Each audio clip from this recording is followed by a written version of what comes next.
ও চাচি, আমনেরও তুমি মেলা দিন পর দেখলাম, তা কেমন আছেন? মোর ভালো থাওয়া শেষ হয়ে গেছে, 2 মাস আগে তোমার চাচা মরিয়া গেছে। আরে ভাবি, আমনে কোন কি ভাই মরছে কবে? ওরে মাল্লা হালার পহালা, যেই হনস মোর জামাই মরিয়া গেছে, এখন চাচি থেকে ভাবি হইয়া গেছে। মেয়ে হোক, দুটি সন্তানই যথেষ্ট। আচ্ছা ভাবি, আপনি 6টা বাচ্চা নিলেন কোন আক্কেলে? ভাই আমার তো 6টা বাচ্চা, আর আমার শ্বশুরের যে 10টা বাচ্চা, তার কাছে জিজ্ঞেস করতে পারেন না সে কোন আক্কেলে নিছে? জিজ্ঞেস করছিলাম, সে যে উত্তর দিছে তা শুনলে আপনি নিজে বেহুশ হয়ে যাবেন। তাই নাকি? তার শ্বশুর মশাইয়ের কাছে কি জিজ্ঞেস করছিলেন? জিজ্ঞেস করছিলাম, কাকা আপনারা যে 15টা 16টা করে বাচ্চা নিতেন, আপনাদের কি খাইয়ে দেয় কোনো কাজ ছিল না? শ্বশুর মশাই কি উত্তর দিছিল? উত্তরে বললো, বাবারে তোমাদের মতো সারা রাত আমরা মোবাইলে সময় নষ্ট করতাম না। বাপকা বেটা সিপাইকা গোরা, আপনার ভাইও রাতের বেলা মোবাইল চালায়, সময় নষ্ট করে না।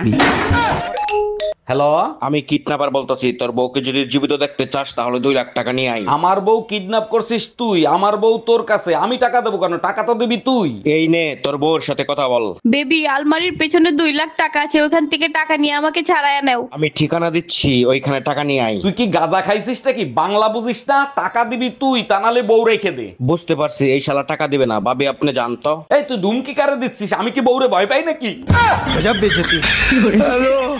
ভাবি, আপনার লগে যে প্রেম করে বেড়াইছি, ভাই জানলে মারবো না? আরে না, কি কোন মারবো? আপনার বাইরেই তো, আপনার বাড়ির জামাই রেখিস। মানে কি আমার বাড়ির যে মারছে? আরে আপনার বাইরে পাঠাইছি লবণ আনতে, যাই দিয়ে আপনার বাসায় গিয়ে আপনার বোন লগে প্রেম করতেছে। সর্বনাশ।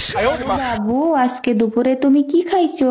আজকে পাঠার বিরিয়ানি রান্না করে খাইছি, অনেক টেস্টি ছিল। আমাকে ফেলে তুমি একা একা খেতে পারলে, আমার জন্য রাখোনি? মাংস তো শেষ হয়ে গেছে, পাঠার ডিম দুটো আছে, বলো তো তোমার জন্য ভাজি করে নিয়ে আসি। একটা দুধ দিবেন, একটু চা করে খাইতাম। জি ভাইজান, হবে। আমি তো কাজ করতেছি, আপনি একটু কষ্ট করে বের করে নেন। আপনাদের ছাগল তো দুধ দিতে চায় না, এর আগের বার অনেক কষ্টে আধা কাপ দুধ বের করছিলাম। ফ্রিজ থেকে বের করতে বলছি, আর ওটা তো ছাগল ছিল না, পাঠা ছিল। এই, কালকে একটু দুপুরে বাড়ায় এনে তো, গ্রামের তো আমার এক বন্ধু আইবো। তোমার কি খাইবে তার কাম নাই? জানা না, হেরা দাও কি লিখাইবো? আরে তোমার দেখবার আইবো।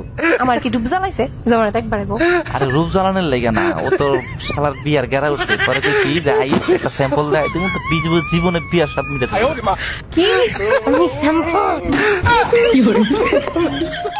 হ্যালো, শোনো, গরম একদম সহ্য করতে পারতেছি না, আজকেই তুমি আমার এসে নিয়ে যাও। ফাজলামি করো? তোর বাপের বাড়িতে এসি আছে, এসির ভিতর আবার গরম লাগে কি করে? এসিতে তো শুধু শরীর ঠান্ডা হয়, কলজা তো আর ঠান্ডা হয় না। তার মানে আমার মাথা না খাইলে তোর কলিজা ঠান্ডা হবে না, তাই না?